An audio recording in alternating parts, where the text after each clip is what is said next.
The Lion and the Dolphin. Once upon a time in a forest near a sea lived a lion. Now, this lion was the king of the forest. Everyone knew that the lion was the king of the forest. Even the animals in the ocean knew that. One day, while the lion was strolling, he decided to walk by the seashore. As he was taking a walk at the seashore, a dolphin popped its head out of the ocean. When the lion noticed the dolphin, he stopped then and there. "Good afternoon," the dolphin greeted the lion pleasantly.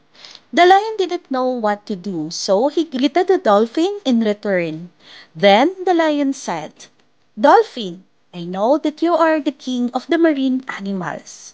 I must let you know that I, the lion, I am the king of the forest. Now I believe that all animals should get along well, whether on the land or out here in the ocean. So I would suggest that we make an alliance since we both are the leaders. It should be in our best interest if both of us and the other animals became good friends," suggested the lion. The dolphin thought about the proposal, and as far as he could think, the lion was making a good agreement. The dolphin gladly gave his consent. They both promised to help each other out in the time of need. One day, the lion came to the dolphin to ask for help. The lion had long been at war with the bull, and now the things had been getting a little rough. So he came to the dolphin for some help.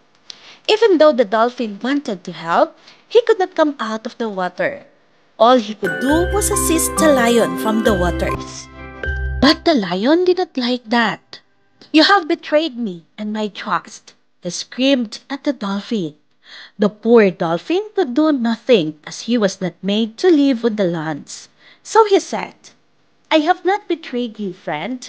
If you want to blame someone, then blame the nature. It is nature who made me like this.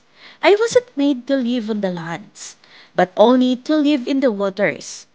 There is nothing that I can do for you but to assist you from here."